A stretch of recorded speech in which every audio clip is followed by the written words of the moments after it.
Hopewell and Dr. Grant Horner. Today, our focus is the classical liberal arts education major. Just a few logistical items before we begin. Please note that your camera and your microphone are turned off during this time. Thank you in advance for your patience as we make the best use of technology. If you do get logged out, please go ahead and use that link sent in the original confirmation email.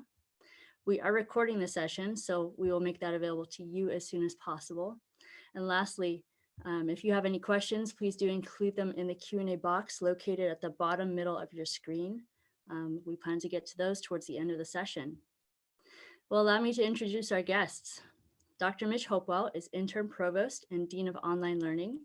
Dr. Hopewell oversees academics at TMU as well as our online programming. Dr. Horner is Senior Professor of English, Renaissance, and Reformation Studies, the founder and director of both the TMU Italy program and the Classical Liberal Arts program.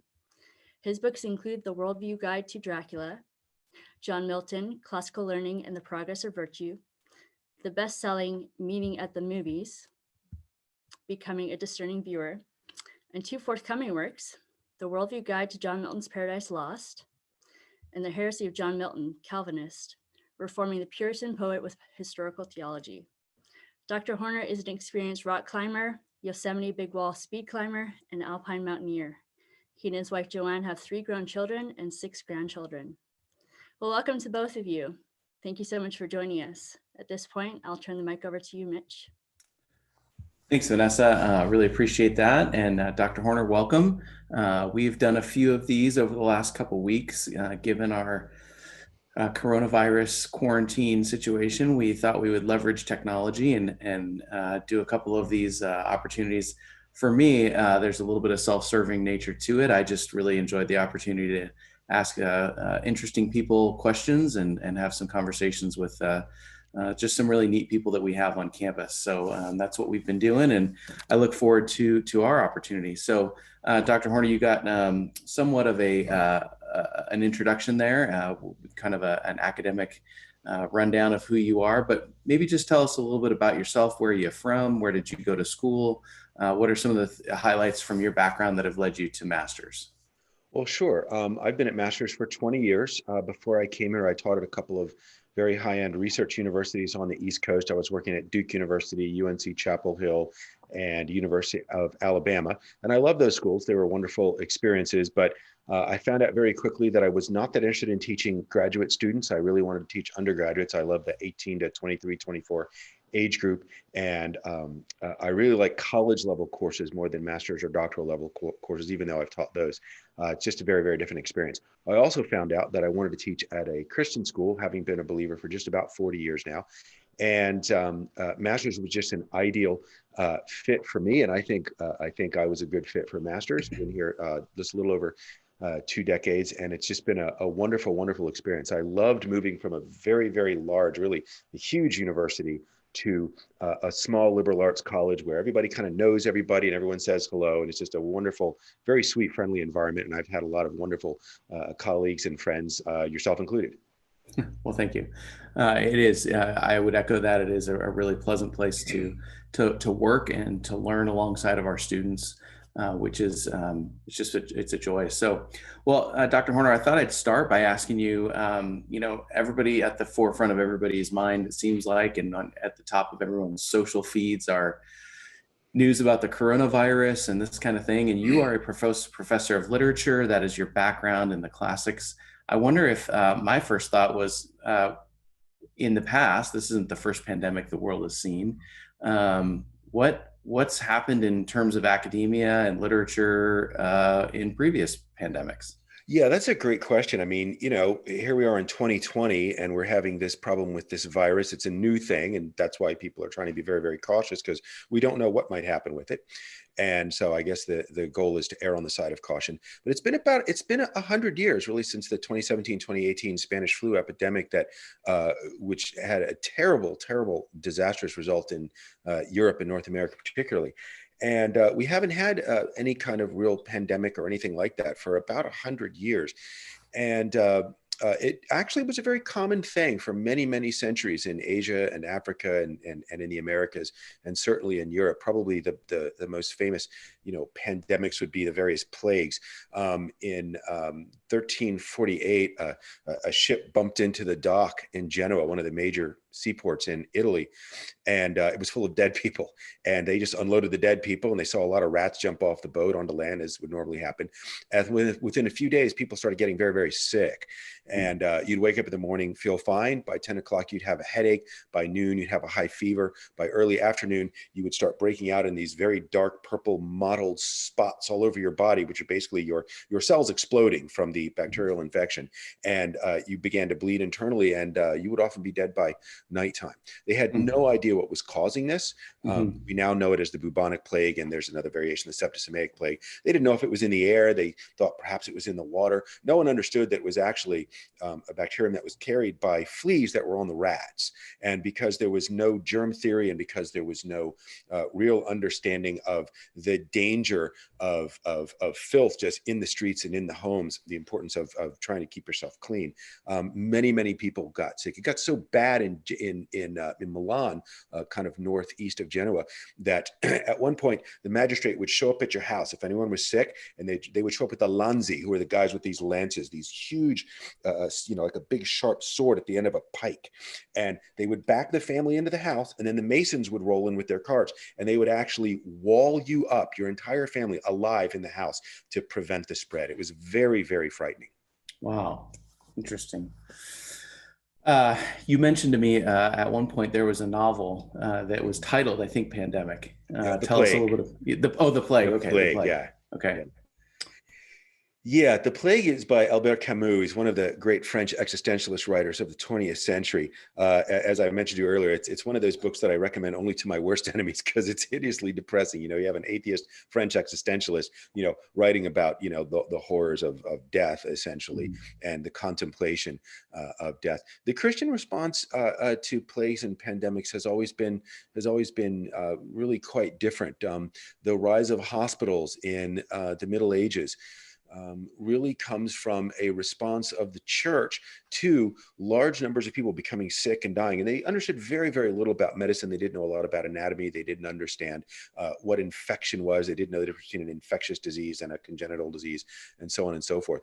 But Camus' The Plague is a kind of a very, very classic example of what happens when you try to confront the reality of mortality, when you don't have faith in Jesus, and when you don't have the promise of the resurrection, and you believe that your body and your life and the pleasures that you have in this life, in this very brief life, if that's all you have, then yeah. So if you want a really depressing read, pick up Camus. It's not a long book, but it'll feel a lot longer than it actually is. Yeah. I've taught it before, and it was not particularly pleasant, but it's an interesting piece of intellectual history for sure. Well, it's interesting because you do, one of the things that I do appreciate about you and your department is you have a courage and a willingness to confront the kind of literature that does expose a worldview that we don't share.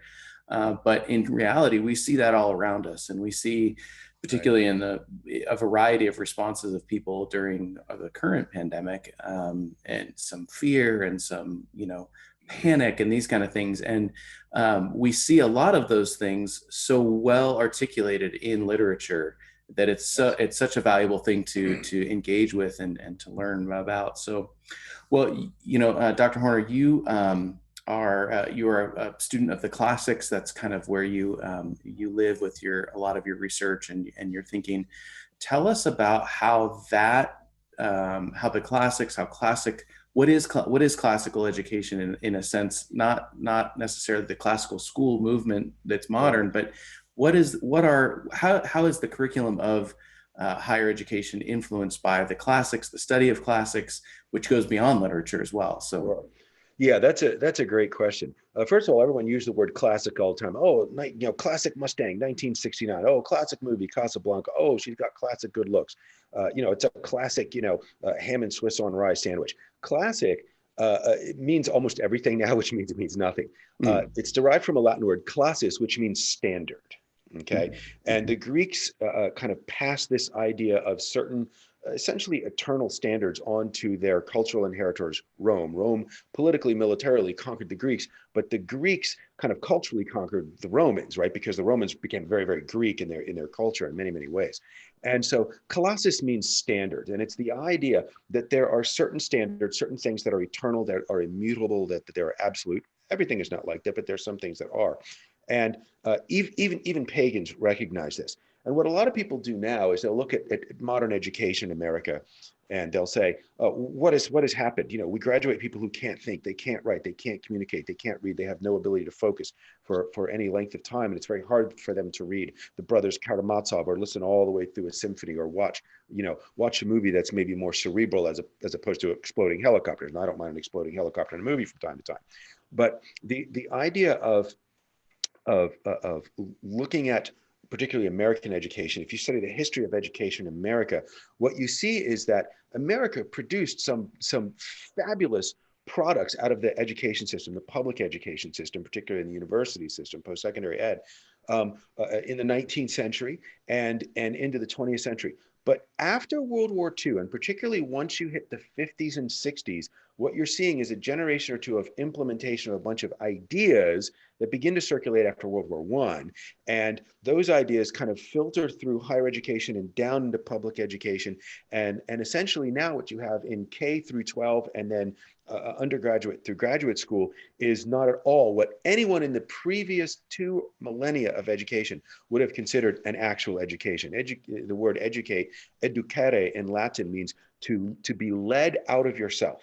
In other words, an education opens your mind to something beyond yourself, your own ideas, your own experience, your own hermeneutic grid for the world. And it teaches you about other people, other places, other times, other languages, other ideas. And so one small part of that I'm pretty heavily involved in, the classical Christian schooling movement, has hundreds of schools in America where we start students very, very young and we teach them languages, particularly Latin. We teach them through a process of memorization. Rote memorization. I remember when I was in school as a little kid in the 60s and early 70s, they still had you memorize things, but people don't do that anymore because it's considered boring and it squashes your creativity. However, all the greatest minds that we think of in Western culture, Shakespeare, Francis Bacon, who invents science, Einstein, all of these great minds, artists, scientists, political theorists, philosophers, all of them had what we would now call a classical education, which means you learned to read, you studied other languages, and you read heavily across a wide variety of disciplines with the idea that it would form your mind to recognize, appreciate, and enjoy classes, standards of goodness, standards of truth, and standards of beauty. That's usually called the Platonic triad, but it's actually not in Plato. The idea that there is a certain kind of goodness that is eternal and immutable, that there is a certain kind of beauty that the vast majority of people in their right mind would recognize as that's more beautiful than this. And then the idea that there is truth that is unchanging. And these things are all worth pursuing, but they don't just present themselves in front of us without us having to pursue them. Does that make sense? Yeah, yeah. And now this raises a really interesting question for me, which is what you've described has historically and really been sort of a European-based model of that. How would this contrast with what has developed in other countries or in other cultures, rather, throughout history? Because a lot of these are really, as you said, these are sort of embedded in the human thinking. And so how have they manifest themselves in perhaps other cultures? Right. I would say based on Romans 1, which is actually the root argument of my first book, which is basically, how to understand film theologically, because film is kind of the ultimate art form. It's kind of painting and music and acting and drama and narrative text kind of all rolled into one. I would say that based on Romans 1, we know that God has built into us more than just his image, right? He has built into us a sense of right and wrong, a sense of good and evil, also a sense of beauty and a sense of truth. We are essentially beings that are designed to experience and enjoy goodness and truth and beauty. And Christians all the way through the centuries have largely followed that paradigm. But when you begin to look at what education does now, it is much more about either teaching you a skill, and learning skills is good. You want to learn how to work and how to produce value and to earn money to support yourself, right? So that's a good thing. Learning practical kinds of skills, how to write code, how to play an instrument, how to drive a truck, and so on and so forth. But beyond that, one of the parts of a classical education, which is what all universities did really up until the 20s or 30s. You go look at the reading list, go look at the entrance exams for Harvard in the 18th century, 19th century, 20th century, early 20th century. It's all the same. They expect that you can read Latin or at least some other language. They expect that you have a certain kind of breadth of reading, and so on and so forth. And so what's really interesting to me about this is when all of this was abandoned in America, it seems to have produced a kind of flattening of the intellect. People are not as curious. The vast majority of people are not as curious as they used to be. They're not interested in appreciating things like beauty, much less goodness and truth. But if you look at this, what is justifiably called, as you said, a kind of a Western Eurocentric view of the world, that is the usual understanding people have of a classicist like me. However, the greatest theologian of the church in the post-apostolic era, basically ever since the book of Acts, the greatest theologian, no questions, they all claim him. The Catholics say he's one of ours, the Orthodox do, the Protestants, the Baptists, they all want to claim this guy, Augustine, right? Augustine was African. He was from North Africa. Okay, if you look at many of the early writers, the Greeks, they are very, very Eastern in their thought patterns. Now, they're not Asian, but it's not all, England and France and Denmark and so on and so forth. And so a truly classical approach will study the foundations of Western culture, but it will also branch out and study a number of other different cultures: Eastern culture, African culture, other cultures. However, the key difference is this. If you look geographically at the spread of certain kinds of what you might call cultural movements, powerful cultural movements, something happened. Something very unusual happened in Europe, in the entire Mediterranean basin, okay? You have the invention of science. Now, this doesn't mean that there are no Asian scientists and that there are no African philosophers and there are no Latin American poets. And I'm not saying that. But something happened in Europe with philosophy, with science, with literature, and with the visual arts, with architecture, with the structure of society, with the invention of universities. The first university is in 1020 in Bologna in northern Italy. This is 400 years before the Renaissance, by the way. The invention of hospitals, the invention of what we would call charity, okay, the invention of what we would now call liberal democratic capitalism, all the things that can produce human flourishing in a way that nothing else seems to do. And all of that can be traced back to the Italian Renaissance, which is why I run a summer program in Italy where we study the Renaissance, right? The Italian Renaissance, the explosion of genius there. And that can be traced back to the height of Roman culture 1,500 years before the Renaissance. And that can be traced back to ancient Greece, where a bunch of guys sitting around on these beautiful white islands in the Aegean Sea began to wonder, what is real?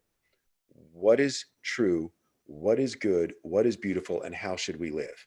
And that kind of Western philosophical, powerful cultural construct, combined with another powerful cultural construct from a little bit further east in the Mediterranean, and that was the Judeo-Christian and particularly Christian Western tradition that believed in one God, eternally existent in three persons, who is incarnate in the flesh, in the person of Jesus Christ, the prophet of Nazareth, who died, buried, and was resurrected, and became the savior of all those who would believe and follow him. And those two cultural currents, the Hellenic Greek current and the Judeo-Christian current, combined to produce Western Europe, which has caused the greatest human flourishing and many of the greatest imaginative works and rational and scientific works that human beings have ever seen.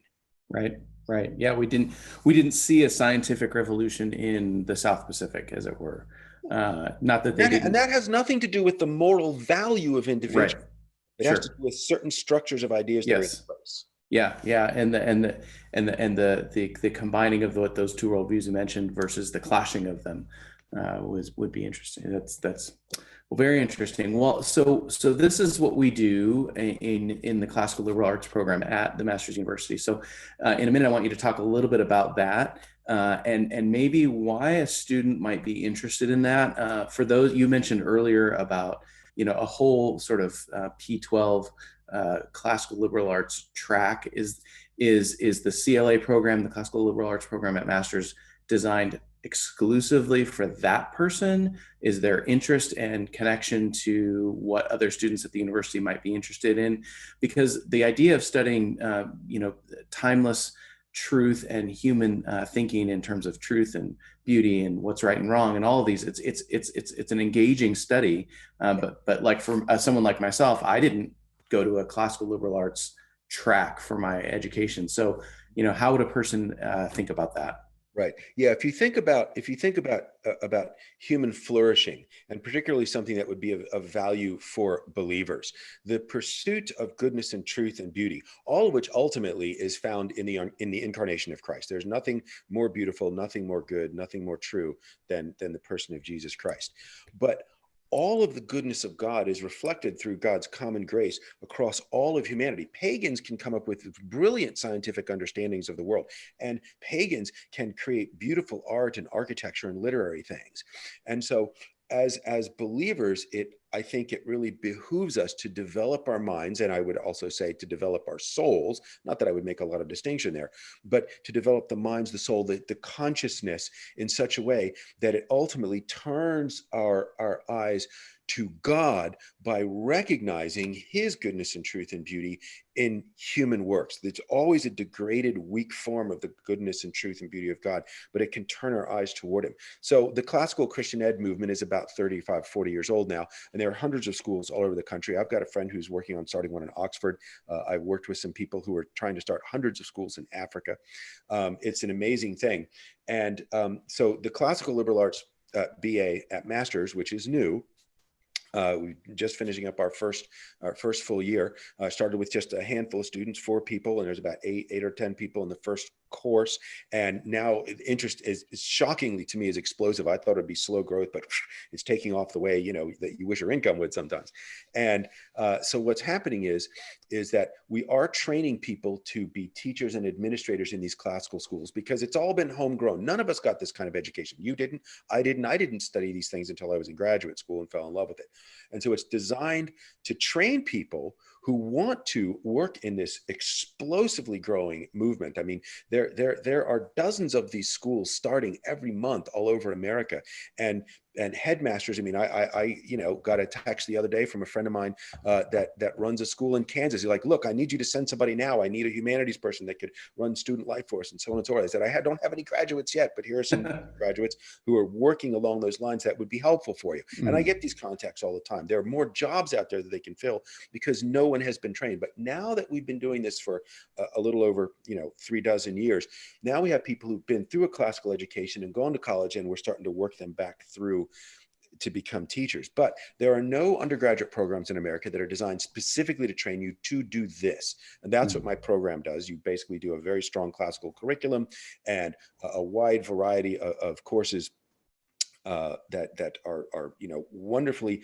designed to provide the kind of education that you might have gotten at Harvard at the 18th century, or you might have gotten at the University of Paris in the 14th century. It's very much like that, mixed in with Masters' incredibly strong requirements for Bible and theology, and our very, very strong gen ed. So it's kind of a 3-prong, Ecclesiastes, right? A threefold cord is not quickly broken. So we put together our gen ed and our Bible program that everyone takes, and the classical liberal arts. So it really provides something that hasn't been really available in America since probably the late 19th century.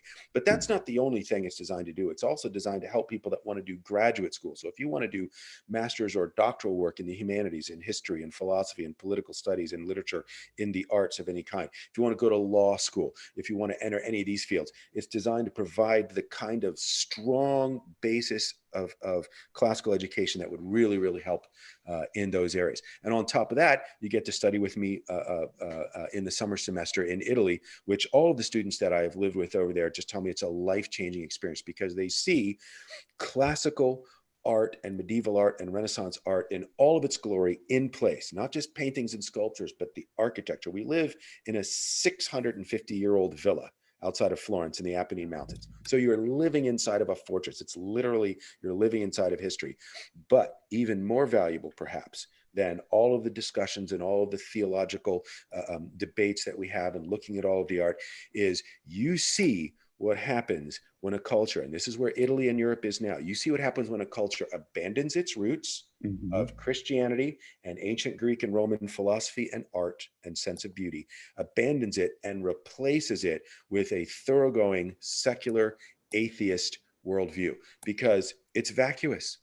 You can point to a picture of Jesus in a church, and if an Italian walks by, they don't even know who's standing around him in the painting, right? They've basically become unmoored from their own culture, so they don't know who they are. It's like waking up one day with amnesia and wandering around going, who am I? And that is incredibly valuable for my young students to see, because this is the direction America is going since we've abandoned Christianity and we've abandoned the benefits of a classical education. Yeah. Interesting. Well, I know you have a couple of things you wanted to share, some slides that you wanted to just give us a taste of what it might be like to hear what's happening in the classroom with your classical liberal arts curriculum. Yeah, that'd be great. So I've got a couple of images here I'm going to show you really quick. This is a very, very interesting kind of thing. This is the oldest painting that we have of a certain particular kind of scene. Okay, off to the right. Now, this is a fresco, which means it's painted on a plaster wall. Okay, this is quite old. Off to the right, you can see a kind of a shade structure. In the middle of the painting, you can see a raised dais. You can see three figures sitting on it. One in the center has his hand on a large staff, it appears, and he's leaning forward and he's looking at a person down below the dais who is kneeling, looking up at him importunately. It appears to be a woman. She's got her hands clasped in front of her and raised in front of her face. It's almost like she's begging this central figure on the raised dais for something. We see several soldiers in the background. They might look like USC cheerleaders, but they're actually Roman soldiers. Okay. And then in the left third, you can see just to the left of the dais, you can see it looks like a table, almost like a tripod. And on the right side of the tripod, someone is holding something down on the table. On the left side of the tripod, there is a soldier who's raising a sword. And when we look carefully at what's going on the tripod there, what we can see, let me see if I can get this to go down a little bit here. Okay, if we look at the tripod, what we see is a child, an infant child, and someone is holding this child down. This soldier here is getting ready to hack the child with a sword or a large cleaver, right? And then there's all these people over here watching, right? There's a whole crowd of people, right? And then we see this face over here, and we see this guy here. There's two people watching this horrifying scene. This is actually the oldest painting that we have. This was fairly recently discovered in one of the more recently excavated houses in Pompeii, which is just south of Napoli in kind of the south central part of Italy, just south of Naples. Of course, you know the story of Pompeii. It's wiped out in 79 AD by the massive explosion, the eruption of Vesuvius, right? They have poison gas that kills everybody, and ash flow and pyroclastic flow, and everyone just gets basically solidified. They're all mummified. And they've excavated a number of these houses, a big tourist spot. And they had, in these ancient Roman houses, they would have the walls decorated, not with painting or with wallpaper, but they would hire painters to paint scenes. Now, Dr. Hopewell, do you have any idea what this scene could be? The only story that comes to mind is a biblical story where two women are arguing over a baby, but this is the only thing that comes to mind for me. Yeah, and the weird thing is, why would there be an Old Testament story? The story that you're referencing, right? Is I think from 2 Kings, and Solomon is asked to make a judgment. Two women both claim that the infant is theirs. He says, "Oh, well, great. I'll get a soldier. We'll chop the baby in half, and you can take half of them, and then we're done." Yeah. Right? And then Solomon can clock out, and he's done being wise for the day, right? Sure. And of course, one woman says, "No, don't kill the baby." And immediately Solomon, brilliantly wise, recognizes this is the true mother. She would rather give up the child than to press for her rights and put the child at risk. Here's the question. Why in the world would Romans have a scene from the Old Testament, one of the most famous Old Testament wisdom scenes, on the wall of a house of someone who is almost certainly a pagan Roman citizen? And the answer is probably the two figures off to the left.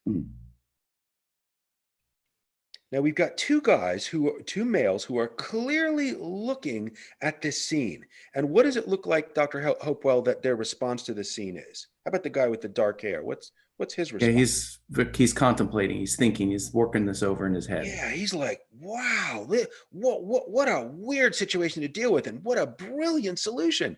And then the other guy, the bald-headed guy, is doing what? He's maybe he's not sure, he's questioning, he's unsure about the situation. Yeah, he's kind of wondering, he's asking questions, he's got his hand out. One guy, the guy with the hair, is kind of hunched over, leaning backwards a little bit, going, he's got his hand resting on the palm of his right, he's got his chin resting on the palm of his right hand, his left arm is put around him. It's a classic like thinker pose, like the famous Auguste Rodin bronze sculpture of Le Penseur, the thinker, right? So here's a thinker, and he's looking at this going, wow, talk about brilliant, wise genius. And then the guy to the left is like, I wonder, but what do you think about? And it's almost like they're having a little discussion about how does this wisdom work? They're leaning into each other. Characters would be clearly and immediately identifiable to any reasonably educated person 2,000 years ago in ancient Rome. The left-hand figure in a contemporary bust in marble is Socrates, who is often conflated with Plato. Now, we don't have any pictures of Socrates, but we have descriptions of him written by people who knew him. He had a large head, huge forehead, bald, mostly bald, and was, quite frankly, ugly. He had a huge bulbous upturned nose. He almost looked like he was sneering all the time, and he had a scraggly beard. He used to walk around Athens, driving people crazy. He looked like a homeless person, but he was the most famous philosopher of them all. He's usually conflated with his student Plato that you see on the right-hand side here. This is in Raphael's Scuola de Atene, the School of Athens, which is one of the paintings on the walls in the Vatican that I take my students to see. So the character on the left is Socrates, and the character on the right, well, who would be, and I just mentioned Socrates and Plato, who's the other great famous ancient Greek philosopher? There's only one, right? That would be Aristotle. And again, we don't have any photos of Aristotle, but people described him in detail, and people would sculpt him during his lifetime. And Aristotle was considered tall, handsome, had very nice hair, nice beard, aquiline nose, he looks like a Greek philosopher. And the most famous sculpture of Aristotle is in the bottom right here. And that's his famous pose. Left hand crosses, right elbow sits in the left hand, right hand supports the chin or the head while he's thinking. And so what you're getting here is an image of biblical wisdom, Eastern Judaic wisdom, being observed by Socrates and Aristotle, who are blown away. They are amazed. They are impressed. There were very few Jews in this town, Pompeii, at the time, and most of them were desperately poor. This was almost certainly, because of everything else we know about this excavated house, almost certainly the house of a wealthy, educated Gentile. And what does that tell us? That there were wealthy, educated Gentiles in Pompeii. Yeah. They knew about Socrates. They knew about Aristotle. The Romans knew Greek philosophy. Roman philosophy is Greek philosophy turned into Latin language, right? But they also knew the ancient Jewish stories, and they'd heard about this wise King Solomon. And so this is a perfect illustration of what classical education, especially, modern day contemporary revival and renewal of classical Christian education, is about. Real wisdom is biblical wisdom. It's the wisdom from above. Human wisdom, as great as it is, and you can learn a lot from Socrates and Plato and Aristotle, and I teach all those guys, and they're brilliant, and they say many good, wise things about goodness and truth and beauty. But in the end, they're pagans, and they can only stand in awe when they see really beautiful wisdom. Does that make sense? It does. It's fascinating. It's really wonderful. Someone had a very interesting question in the Q&A regarding the painting you just talked about, that there only seemed to be only was one female litigant in the painting. Right. Yeah, it is possible that the other figure that's holding down the baby, and I've read some articles about this, could be understood as a female. Now, this is before the invention of pictorial realism and high naturalism in the Renaissance. And so Roman painting was generally not designed to be high realism. It wasn't intended to be photographic. Like, I mean, Sure. here's Plato's giant head and he's got these little feet. Yeah, yeah, they that almost look like little deer caricatures. feet or something like that. And it's Yeah. not a perspective thing. They're not interested in high realism. They're interested in the character. That's why the heads of the two philosophers are emphasized. So you immediately recognize them. I think that the other woman is either absent, or maybe that person who doesn't look like a soldier. This person is not dressed like a soldier, could be holding that baby down, saying, "I would rather this baby die." And she may know, if the other woman pleads for the child's life, they'll let the child go, and maybe they'll give me the child. That's my interpretation of it. But yeah, it would seem to fit with the Yes. at least with the implication of the story. So, well, fascinating. You know, this would be one of the areas that if I were able to go back to school, I might choose. You know where my classrooms are. Just come I on. do, and you know, I've thought very carefully about potentially even joining you in Italy at some point, because Please that'd do. be fantastic. Yeah. Well, let's do this. Let's address a few questions from the Q&A and see where this takes us. You mentioned about careers. The CLA program is primarily designed for training people to go and teach in this burgeoning field of classical liberal arts, but that the content, the thinking, the skill set, the channels that come in your thinking from studying this are applicable in law school. They're applicable in many other areas. We had a question about whether or not a student should consider this or a different major in relation to going to seminary. One of the things that that you should think about, as a fabulous question, by the way, one of the things that you should be aware of is that seminary training up until the late 19th, early 20th century always presupposed a primary and secondary education, which is what we would call classical, that you had read Latin, that you had studied, Augustine, that Yes. you had read, Homer and Virgil and Ovid and Spencer and Milton and Bacon and Shakespeare, and you'd read the founding fathers and everything else, right? That you had already read the classics. And then when you went to university, the invention of the major, the idea of the major, this is a brand new thing. This is essentially an American invention in the 20th century, where instead of having a faculty, right, who were all theologians and they had little different specialty areas, and they would teach, literature and history and philosophy and theology and writing. And then what would normally happen is that the last class you would take before your baccalaureate is that the president of the university or the college would teach the ultimate course, which is called moral philosophy. And he would teach essentially a Christianized version of how do you live? Francis Schaeffer's question, how do you live now that you're graduating? Okay. And so the presupposition in seminary up until, 3 or 4 generations ago was you had a classical education, then you went to a university which continued it, right?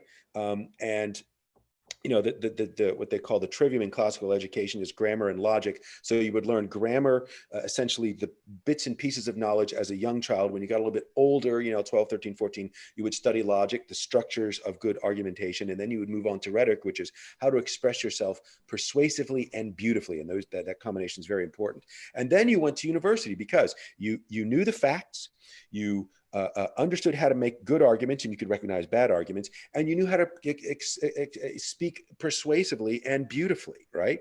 And that was presupposed before you went to college. And then you would go to seminary having been classically trained.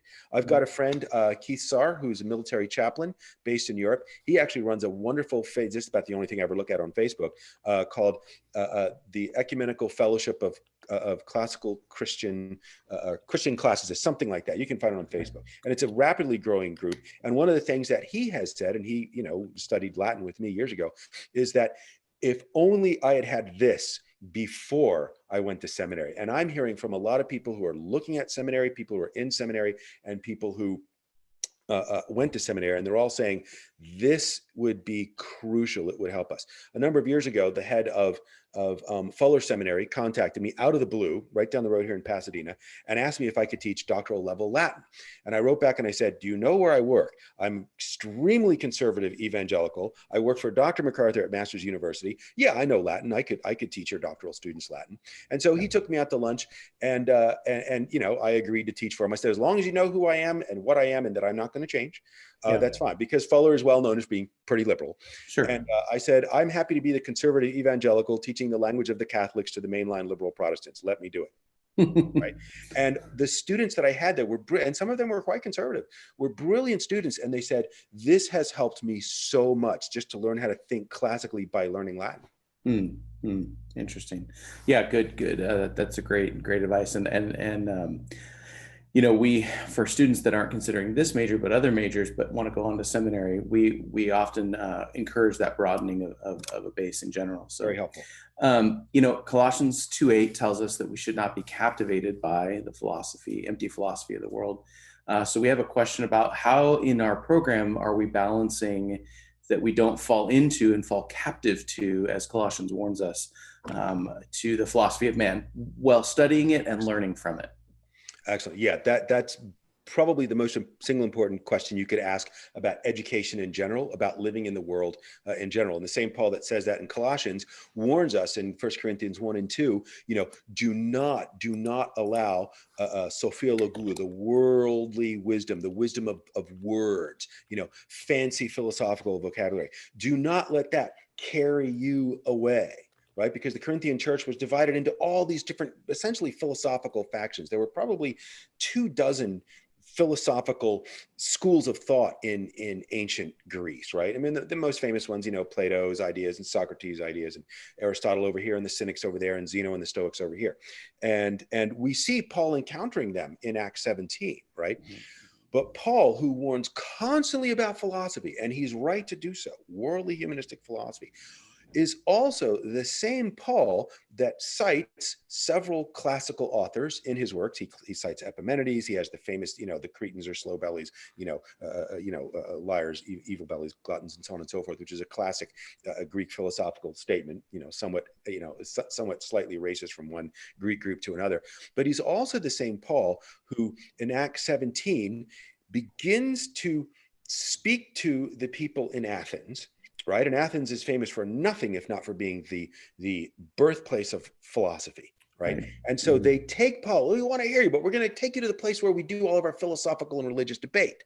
And so they take this weird Jewish guy and they take him up to Areopagus, right? The hill of Mars, the god of war. And you can look right across and you can see the next bigger hill, which is the Acropolis, which is where I have the Parthenon and the Erechtheum and the Propylaea and basically what are now all the ruins of the ancient Greek pagan temple system, right? Which was also their treasury. They kept all their money and all their ideas and all their gods in this raised area. And so Paul's up there and he can look back and he can see the Parthenon, he can see all these things, right? And he says, you know, coming up here, you guys are really religious. You got an altar for this, an altar for that, an altar for, you got an altar for this God and this being and so on. And you realize that you actually may have missed something, that because you're polytheist, you're like, well, maybe we missed a God. We wouldn't want to offend this God or that God. So you have an altar to the unknown God. And I'm here to tell you about it because you don't know him. And as he begins to tell them about how God has built into every human being the knowledge of himself, but that all human beings, and then quoting himself in Romans 1, all human beings have suppressed the truth and become pagans and become worshipers of nature and have become immoral and perverted in all these kinds of ways, and their minds have been darkened. He says, I'm here to tell you about the one that will open that truth up to you. And along the way, right, when he says, for even your poets, now this is a Jewish Christian saying, even your Greek pagan philosopher poets have said that in him we live and move and have our being, and he is the father of us all. And what he's actually doing there is he's quoting Cleanthes, who is a classical Greek pagan philosopher poet, and Aratus, probably Aratus, and Aratus, hymn to Zeus, right? And so he quotes these two things,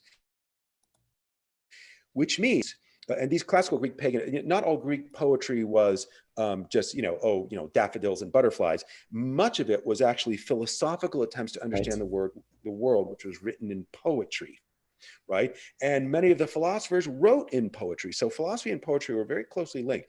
And what Paul is doing is he's saying, even your pagan poets know that there is one God, he made everything. We are accountable to him and we're in a lot of trouble. And he says that we're all united together. It's not that I'm a Jew and you're a Greek, right? What does Paul say about Jews and Greek? There's no Jew, no Greek. There's no male nor female. We're all ultimately one in Christ. And so here's what Paul is demonstrating, right, with his sermon illustration. You want to talk about a great sermon illustration? All he had to do was to turn around and point to the Parthenon and say, your temple is empty. There's nothing in there but your money. And what Paul is showing is that, look, I don't think that he had in his back pocket his little Penguin classic editions of Aratus and Cleanthes, classical Greek pagan poets with annotations. He had read them. He knew his culture. He could quote their own poetic philosophers back to them and show them that they had suppressed the truth of God, but it kept bubbling back up through their own poetry. And that's what Christians need to do. You don't need to look at everything. You don't need to read everything. You certainly don't need to watch everything. But you need to know, what are the ideas that are in the world? What are the world's ideas of goodness and truth and beauty? And where do you find value? And how do you make decisions? How do you build an ethical system if you believe that there's no ultimate standard, right? You need to study those things and critique them from scripture. So every time that I teach a poem, a painting, a statue, a piece of architecture, a philosophical idea, something about political philosophy, I always bring it back to, what does the Bible say about God? What does the Bible say about man? What does it say about us in the fallen state? And what does it say about how we suppress the truth of God? And then how can we see little broken bits and pieces of the truth in everything that lost pagans make, and recognize that all of us are actually broken, shattered mirrors. We still reflect, but we reflect God and his goodness and truth and beauty in a broken fashion.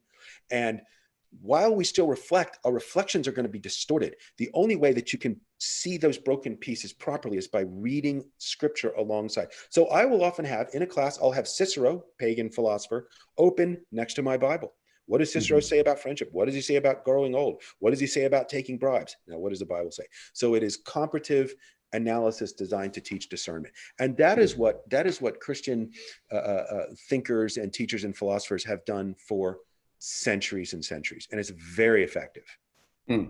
Well, sign me up. Well, I appreciate your time, Dr. Horner. We're kind of at the end of our time here. We've answered a few questions. And so I just want to thank you for taking the time. I want to thank you for the investment that you're making in our students in this way. This is certainly something that I think is valuable. And even as we're talking here, I'm thinking about how can we get all of our students somehow exposed to some thinking in this way. So appreciate your time. I'm going to turn it back over to Vanessa now, and she'll wrap us up. Thanks, Dr. Hopewell. Thank you. Great. Well, thank you so much for joining us, Dr. Hopewell and Dr. Horner. It was good to hear from you. Thank you to our guests for joining us. We hope this time has been informative and helpful for you. We'd love to hear from you, so please continue to reach out. You can reach us at the admissions department. We'll also be posting more webinars, both this afternoon, tomorrow, and then more next week. So please stay tuned. Thank you so much for joining us. We hope you have a wonderful rest of your week. Bye-bye.